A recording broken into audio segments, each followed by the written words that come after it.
What is the difference between being alive and truly living? While life may have its difficulties, how we engage with our life and the world around us can be the difference between simply existing and feeling like you have the spirit of adventure. Let's talk about that. Welcome back to another video in the Strength of Character series. If you're new here, my name is Brandan. I'm a personal trainer, and I'm really interested in what it means for a young man to be healthy today. I know we all want to strive to have this great physique and look really masculine, appear really strong, but what life is there to have if we also don't have great character? Well, the Greeks first kind of explored this, and they defined what eudaimonia is, or human flourishing, which they say comes from living a virtuous life.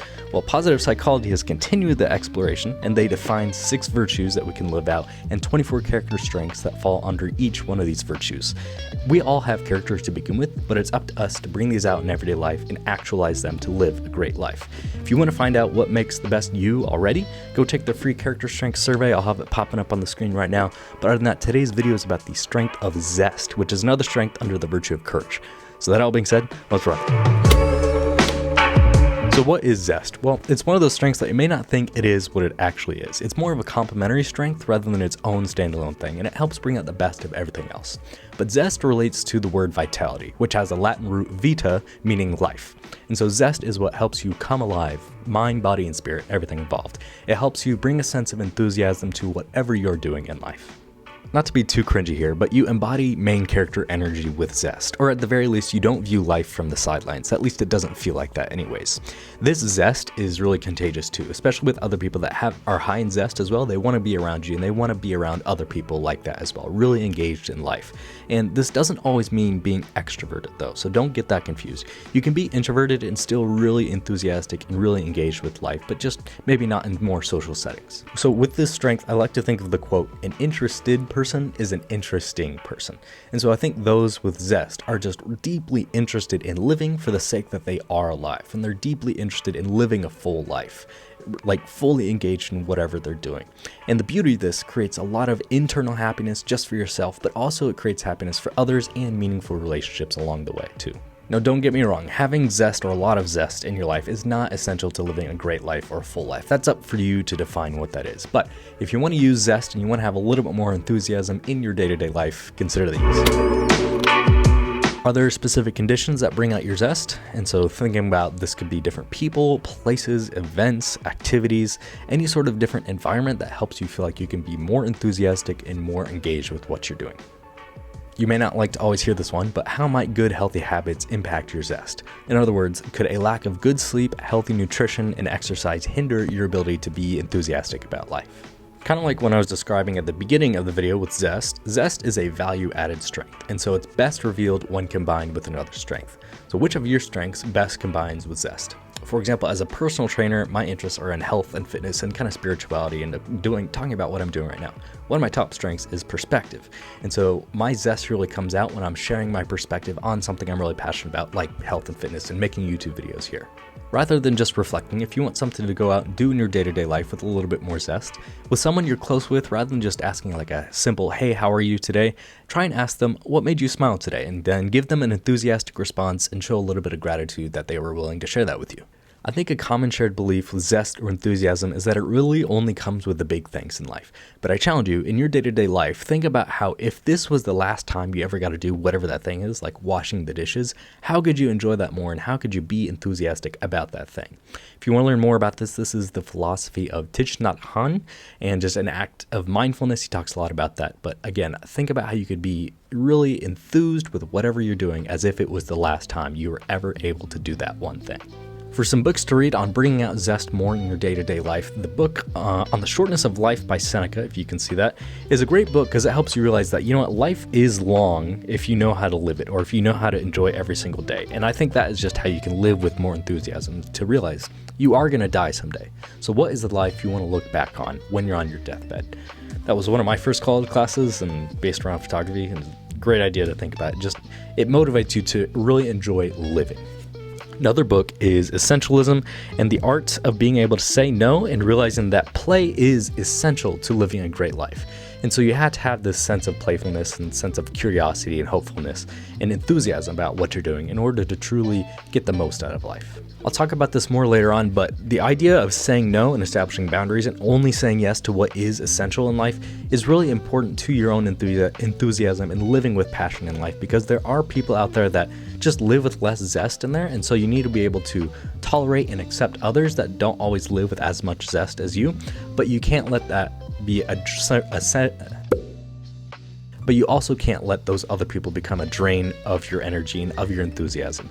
You need to be able to enjoy and live with passion, but you can't let that be taken advantage of by others. Now, to see zest in action, I mentioned this in the intro. To live with the spirit of adventure, it comes from the movie Up. Classic, great Pixar movie, but I think it's about the question, how can we challenge others to live with zest? Especially, like, if you just watch the first 10 minutes of that movie, you'll see how you can come with both sides of the guy's relationship with his family and with his life, and then the woman's relationship with her life and how they live and how they can come together and balance out zest, but find a great sense of living together and living well. And you also can watch this movie and challenge your idea to think about living with zest doesn't always mean living lavishly or living spontaneously extroverted all the time. Essentially, what I'm saying and what I think the movie Up is about is the question, could zest and could living with enthusiasm also mean living a simple life, but lived each day with joy and excitement for what each day could simply be? Now, another reason why I think Up is so great is because in that little intro, it is emotional. It is very gripping because you're dealing with death and you're dealing with hardships in life. So trying to be overly positive all the time is not the best. And there are times in which we use zest. It's better to kind of downplay it a little bit, because living with those hard and complex, intimate emotions is part to living a great life. And you can enjoy those moments even if they are hard. And I think that's what it means to live with enthusiasm and to live a great life, is to radically accept everything for what it is and try to enjoy that moment, or at least be in that present moment as much as you can. Now, this idea of living with balance or living in balance with our strengths is what the Greeks would call the golden mean. So let's dive into it a bit more. Underusing zest can be easy to spot when we show a lack of energy. Now, it is tough to know whether a lack of energy or a lack of zest came first, but trying to evaluate what causes it is really important. This lack of energy could reflect general fatigue, sickness, boredom, a lack of interest in what you're doing, or even depression. It's also important to know that it may not originate from you, though. It could be coming from being around the wrong people too much, or simply being overworked, like actually being overworked at work or other commitments in life.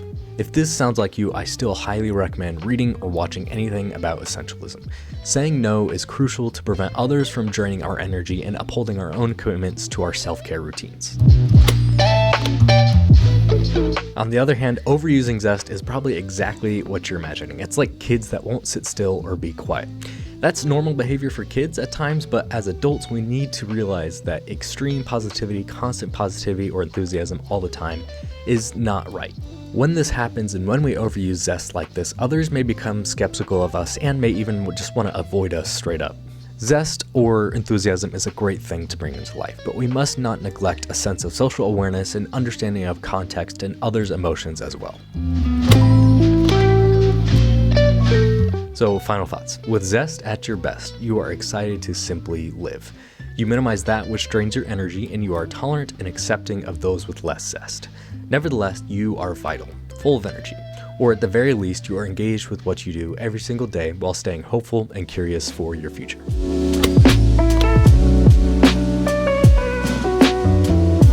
That's a wrap on zest, which is a really interesting strength, and it's still under the virtue of courage. So it's because to like radically live and enjoy life is a hard thing to do sometimes. And I really like how this strength plays on living a healthy lifestyle in order to have the energy to do things. So having a good sleep routine, having a good diet, having good exercise routine in order to have the baseline energy you need to then give energy to other things in life. I really like that. I'm a personal trainer. Makes sense why. Anyways, thanks for tuning in another one of these videos. If you have some other insights about how you use this strength or other strengths in your own life, leave a comment down below. I will reply to all y'all down there. If you are new here, consider subscribing. I got more videos to come about positive psychology and just living a healthy lifestyle and self-improvement, but a little bit less BS in there. Other than that, enjoy your week, enjoy yourselves, try and use your strengths a little bit more this week, and you will catch me in the next one.